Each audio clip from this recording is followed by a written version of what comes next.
Bom dia, queridos, graças e paz. As coisas que estão no coração do Pai, Ele já sabe a nosso respeito, né? Por isso a Bíblia diz, eu é que sei que pensamento que tenho a respeito de vós. Abra sua Bíblia em Lucas capítulo 15, a partir do verso de número 11, a proposta de uma parábola que a gente conhece como a parábola do filho pródigo. Lucas capítulo 15, verso 11 em diante, diz assim, Jesus continuou, um homem tinha 2 filhos. O mais novo disse a seu pai, pai, quero a minha parte na herança. Assim ele repartiu a sua propriedade entre eles. Não muito tempo depois, o filho mais novo reuniu tudo o que tinha e foi para uma região distante, e lá desperdiçou os seus bens, vivendo irresponsavelmente. Verso 14. Depois de ter gasto tudo, houve uma grande fome em toda aquela região, e ele começou a passar necessidade. Por isso foi empregar-se com um dos cidadãos daquela região, que o mandou para o seu campo, a fim de cuidar de porcos. Ele desejava encher o estômago com as vagens de alfarrobeira que os porcos comiam, mas ninguém lhe dava nada. Verso 17, caindo em si, ele disse, quantos empregados do meu pai têm comida de sobra, e eu aqui, morrendo de fome?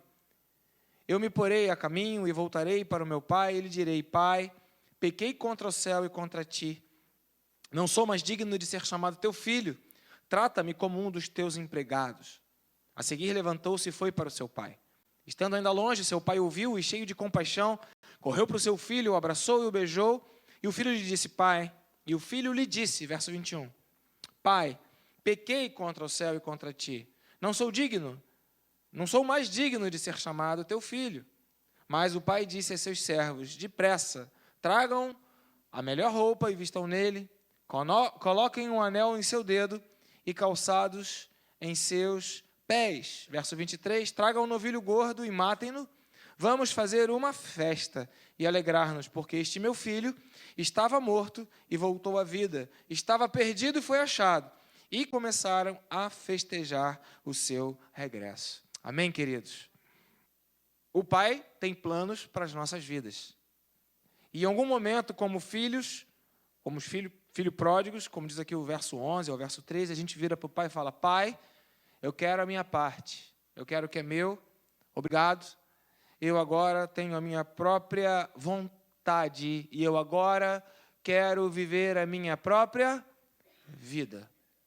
E aqui a palavra que a gente entende nesse Dia dos Pais é que quando o filho nasce, o pai já imagina o filho. É quando o filho, antes de nascer, o pai já imagina o filho. O pai já tem planos para o filho. O pai tem sonhos para o filho. O pai imagina o destino do filho. Né? Você imagina, você planeja, você sonha. E assim é o nosso Pai Celestial com nossas vidas. E, por vezes, nossos planos não correspondem aos planos que o Pai tem para as nossas vidas. E, em algum momento, quando nós nos sentimos em condições de independência, e esse é um dos maiores perigos que um filho pode ter em relação ao Papai do Céu ou a Deus, é um sentimento de não necessidade de se render ao Pai dos céus, ou um sentimento de independência do Pai dos céus. E essa parábola, ela aponta essa relação natural para mostrar a relação espiritual. E quando esse filho acha que ele é independente, ele então fala, pai, eu quero o que é meu. Mas, lendo esse texto, você já deve ter ouvido falar dele, em algum momento, lá para frente, quando o outro filho reclama, e, pai, eu queria um novilho, você nunca matou. E o pai falou, meu filho, tudo que é meu é seu. Porque dentro do coração do pai, o Pai do céu, e a palavra é para falar desse relacionamento entre nós, filhos de Deus, e Deus, o que merece o parabéns pelo Dia dos Pais, e nós recebendo esse parabéns por sermos, até certo ponto, a imagem e semelhança de Deus, e termos o privilégio de desfrutar de algo que nos assemelha a Deus, que é a paternidade, eu falo aqui para os homens.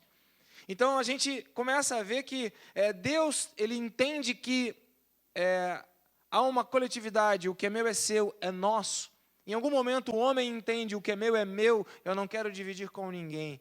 E aqui começa um sentimento de independência, quando o homem ele acha que o que Deus tem não é seu, e o que Deus tem não é para ele, e o que Deus tem não é o suficiente, ou o que o homem quer é essa leveza de poder gastar os recursos de uma maneira sem tanto peso. Eu não sei vocês como funciona a administração da casa e dos recursos financeiros, mas eu acredito que a maioria das pessoas que conseguem pagar as contas, ou pelo menos tentar pagar as contas, elas sentam e veem quanto ganham e descobrem quanto gastam, e aí querem comprar, por exemplo, uma bateria nova, né? E aí elas vão fazer planejamento para a bateria, né? Afinal de contas, é um planejamento, é um propósito, e aí você senta, e aí você junta um dinheirinho, e daqui a pouco tem um momento que você quer ir comer no Habib's, ou você quer ir almoçar, e você tem aquela pressão dentro do seu coração, e a pressão é: eu posso ter a leveza de gastar aquilo que é meu, que está na minha mão, mas eu vou perder, de alguma forma, através dessa leveza, eu vou perder a possibilidade de alcançar o meu objetivo. E essa é a primeira palavra que eu queria deixar para você. Por vezes, Deus não nos permite viver essa leveza de uma vida regalada, ou, como diz aqui o texto, com gastos sem planejamento, porque Deus é quem sabe o propósito que Ele tem para as nossas vidas. Deus é quem tem o entendimento dos planos que Ele tem para nós. Então, o pai, ele não dava para o filho tudo aquilo que o filho queria, o pai retinha algumas coisas, e o filho chateou-se com o pai, dizendo: eu quero, é meu, eu quero gastar, eu quero viver, eu quero aproveitar a vida, eu quero desfrutar. E aí começa uma crise entre pai e filho, entre a criatura e o Criador, entre o servo de Deus e o Deus que tem servos, quando o pai retém alguma coisa e o filho, de uma forma independente, quer uma leveza para ter direitos de desfrutar de coisas que vão lhe fazer bem. Mas, como aqui o Magno falou, como a vacina, se você não passa por aquela privação ou por aquele sofrimento, de repente aquele bem que você imaginava não seria o bem que você tanto queria. E o nosso pai, então, retém. E foi o que aconteceu com esse relacionamento, essa parábola que Jesus estava se referindo ao relacionamento de Deus com o homem. Quando o pai reteve aquilo que o filho queria, o filho, ele entendeu que precisava de independência. Primeira palavra que eu quero trazer ao seu coração é que nós, e você como filho de Deus, será tentado para viver uma vida de independência por causa de uma leveza, por causa de uma vontade de viver uma vida mais, acho que leve é a melhor palavra, mas uma vida sem tanto comprometimento, sem tanta regra, sem tanta ordem, sem tanta preocupação no sentido de organizar, sem compromisso com o horário. Você quer uma vida leve. E Deus, Ele chama você para uma vida onde as coisas elas seguem um rumo, onde existem alguns limites. Porém, esses limites são para o bem dos seus filhos, porque Deus sabe o que é melhor para a sua vida, e Deus sonha com a sua vida, né? Nenhum dos dois pais aqui, nem o Bermar, nem o Magno, não, eu sonho que meu filho vai sofrer, que meu filho vai apanhar, que meu filho vai sentir dor. Não, a gente sonha o bem para os nossos filhos, e por vezes, nesse sonhar bem para os filhos, Deus, em relação a nós, Ele então pode ser mal compreendido, e como um filho pródigo, você pode querer ter uma leveza de querer fazer coisas que não são as coisas que, de alguma forma, Deus se agrada ou quer como plano que Ele tem para a sua vida. Então, a primeira coisa que eu quero dizer para você, que como filho, é um desafio para manter-se dentro da casa do Pai, segundo as regras e a orientação e os limites que o Pai nos impõe. Mas com certeza, isso é o melhor para a sua vida.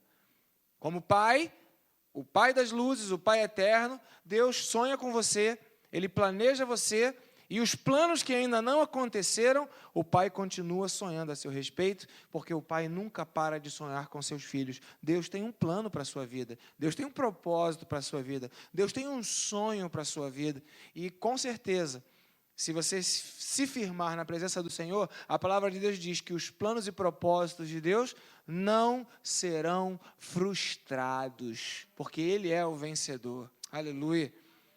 A segunda palavra que eu quero trazer nessa meditação do texto bíblico do filho pródigo é no verso 17, quando aquele filho cai em si e ele ajusta a sua perspectiva, e essa palavra, essa mensagem diz respeito à visão, né? Os estudiosos do tema dizem que visão é uma perspectiva clara de um futuro desejável.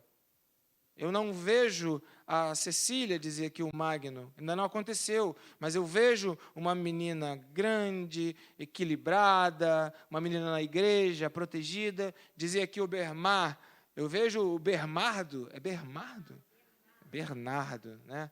Eu vejo o Bernardo aqui subindo o banco, descendo o banco. Isso é o que os administradores, ou no mundo a gente ouve falar, visão.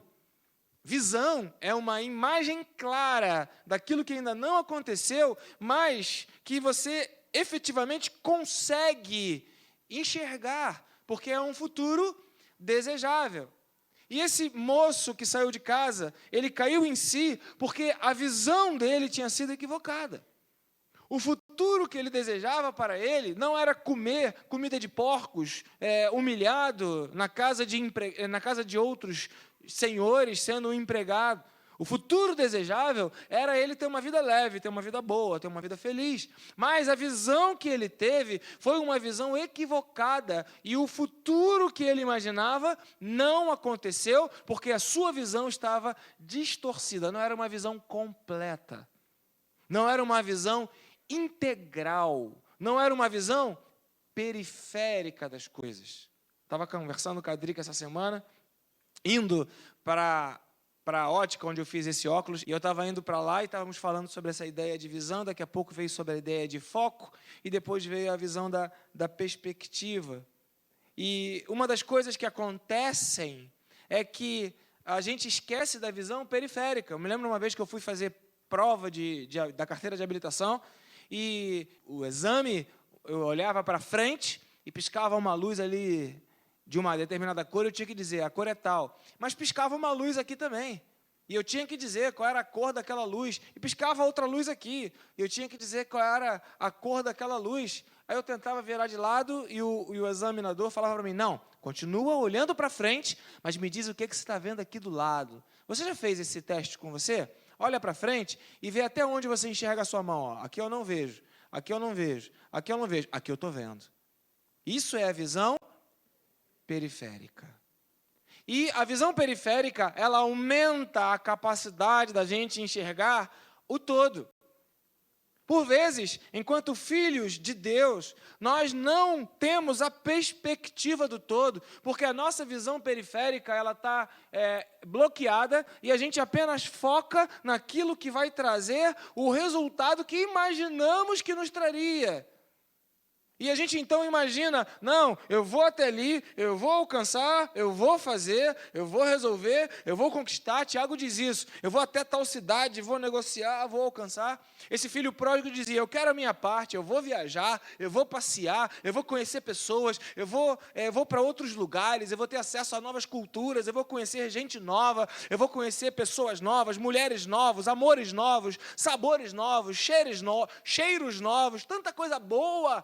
E meu pai me prendendo dentro de casa. E meu pai me segurando.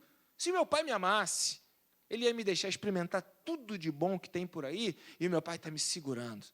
E esse filho não teve uma visão periférica. Ele foi apenas com aquela visão fixa. Ele não viu o todo. A perspectiva dele era uma perspectiva egoísta, centrada nele mesmo, que apenas via aquilo que lhe interessava, e para um momento. E é interessante que no verso 17, o texto diz, Lucas 15, 17, que ele caiu em si. Mas quando ele caiu em si, qual foi a primeira coisa que ele pensou? Ele pensou nele mesmo. Ele caiu em si, mas a perspectiva dele não foi mudada. Ele falou, eu estou com fome. Tanta gente tem comida e eu não tenho. Então, ele caiu em si no meio de um momento de terrível necessidade, mas quando ele caiu em si, o que fez ele cair em si foi aquilo que ainda era o que regia a vida dele, o interesse em si mesmo. Até que no verso 18, e eu acredito que do verso 17 para o verso 18, tenha acontecido alguma coisa na vida desse jovem, ele caiu em si, viu a sua necessidade e deve ter pensado, puxa, tudo isso está acontecendo porque eu abandonei o meu pai, porque eu quis experimentar aquilo que eu entendi que era bom para a minha vida e não quis seguir as regras, as ordens, a orientação da casa do pai. Então eu dei um perdido no meu pai, dei uma saída do meu pai, saí do processo do meu pai e fui viver minha vida. Estou sofrendo, eu não queria isso, mas eu estou. E aí esse cair em si da sua própria necessidade acabou gerando nele uma nova perspectiva. Agora sim, uma perspectiva não mais centrada nele mesmo, porque ele começa a pensar. Não tinha acontecido, mas ele começa a pensar, voltarei para a casa do meu pai. E aí ele pensando, conversando com ele mesmo, vou chegar para o meu pai e vou dizer, pai, pequei contra os céus, pequei contra ti, já não sou digno de ser chamado teu filho. Agora, ele estava se arrependendo, ele não estava mais com uma perspectiva voltada apenas para ele mesmo. Ele agora estava conseguindo enxergar o lado do outro. Ele agora estava vendo a perspectiva do pai. Ele agora estava vendo o que ele fez contra o pai, aquilo que ele ofendeu o pai, e ele disse, pai, eu errei contigo. Então, quando ele fala isso no verso 17... e 18, a gente começa a ver que no início a perspectiva dele não é ajustada de forma correta. Ele ainda mantém a mesma visão de se dar bem. Mas quando ele tem um arrependimento, ele começa a ver e a visão dele começa a ampliar. Não sou apenas eu como centro dessa vida. Tem mais coisa. Pai, eu te ofendi. Pai, eu errei. Pai, eu pequei.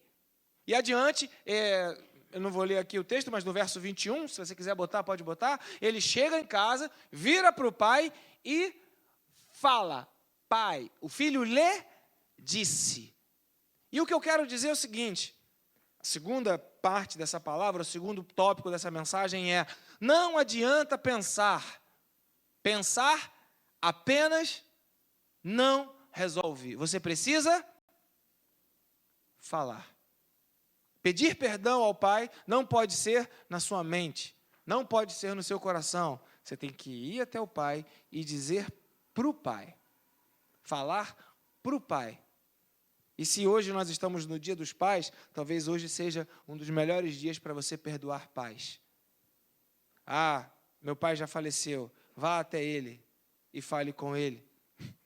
A questão do tempo, ela é uma questão limitada pelo espaço. Porém, nós, seres eternos, criados por Deus para viver por toda a eternidade, nós não mantemos dentro do nosso coração essa limitação do espaço. Então, seu pai pode não estar aqui nesse espaço, mas dentro da sua mente ele ainda vive, ele ainda está. E você precisa dizer para ele, pai, pequei contra ti. Pai, eu te perdoo. Pai, eu te peço perdão. Isso é poderoso demais para a sua vida. Se você é apegado ao espaço, talvez você precise ir até o local onde o seu pai foi sepultado. Se você é apegado ao espaço, talvez você precise ir até um local onde você teve um momento com o seu pai e você se traz à memória um bom momento e fala, eu tive aqui um bom momento, mas, pai, eu pequei contra o céu. Se o seu pai não está aqui, mas se o seu pai está aqui ainda, hoje é o dia certo para você verbalizar aquilo que você já pensa dentro do seu coração. Porque se teve uma coisa que foi efetiva na posição desse filho pródigo, foi não apenas ficar no pensamento, mas transformar pensamentos em atitudes.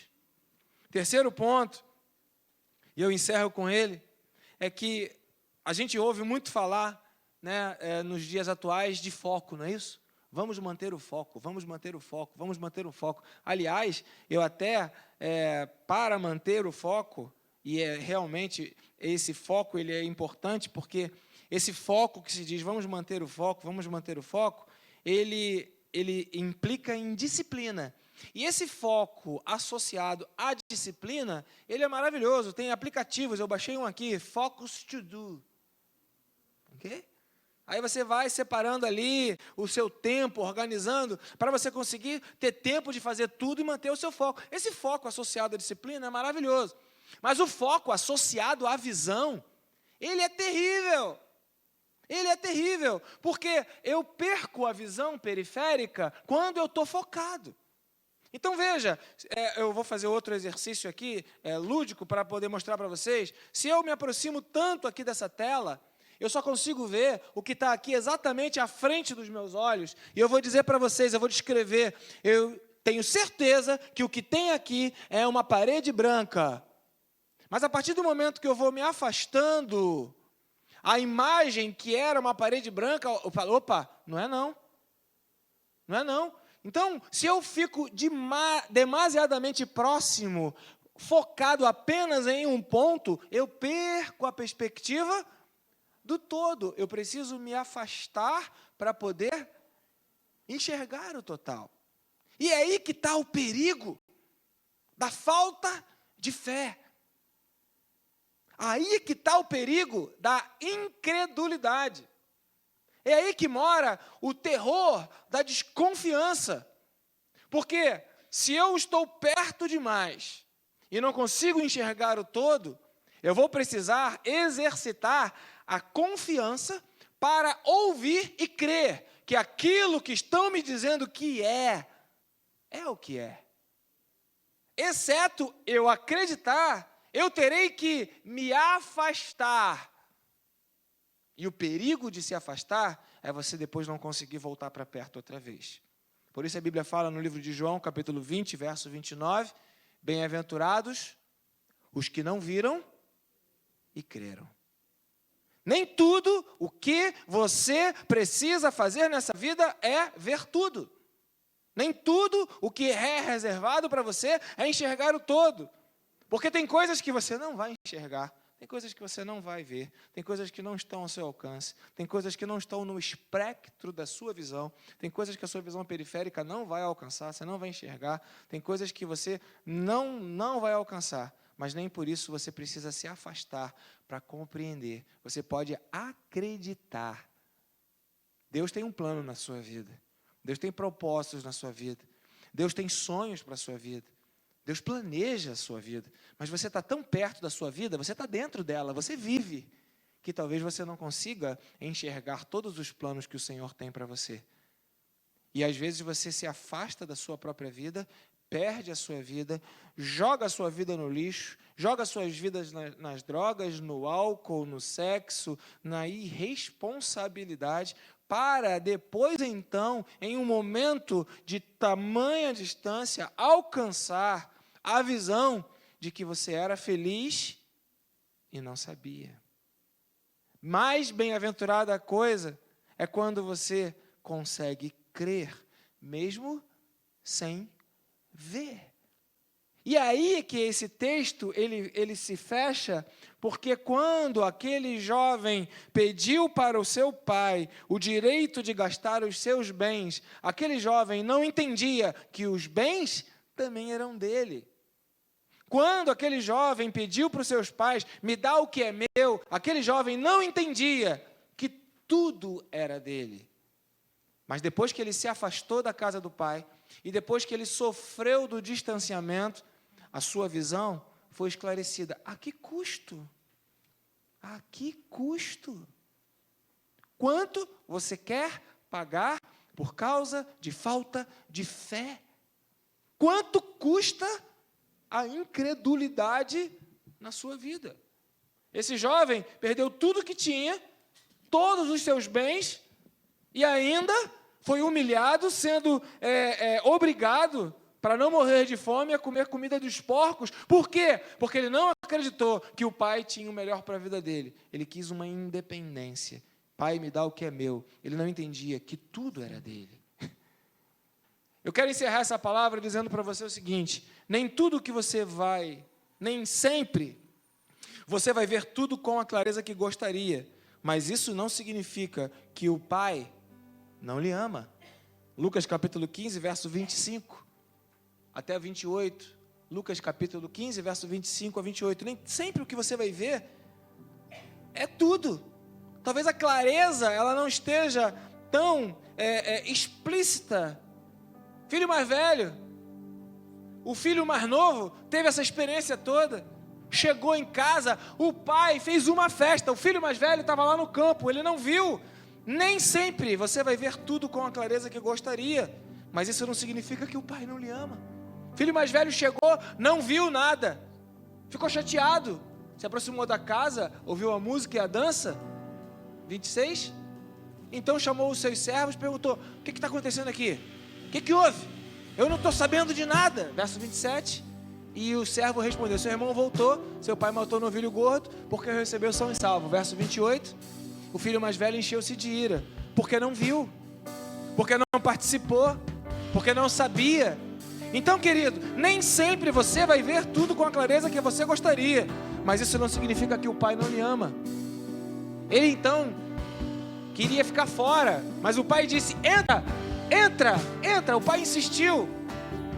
E aí entra aquele diálogo que termina, o filho mais velho dizendo: eu estou aqui o tempo todo, você nunca fez nada para mim. E o pai fala: meu filho, o tempo todo, tudo que eu tenho é teu. Por isso que dizem que a parábola é 2 filhos pródigos, porque um saiu, era pródigo, o outro ficou, também era, porque nenhum dos dois, nem o que estava fora da casa do pai, mas também aquele que estava dentro da casa do pai, não sabiam que tinham direito a tudo e se sentiam fora da participação do banquete. A minha palavra para você é que a visão, ela pode ser maravilhosa, mas a visão nem sempre ela vai ser a resposta. A fé é a resposta, porque talvez você precise abrir mão do controle de enxergar todas as coisas para não se afastar. Talvez você precise abrir mão do controle para, mesmo quando você estiver fora e não souber o que está acontecendo, você continue crendo que o Pai tem o melhor para a sua vida.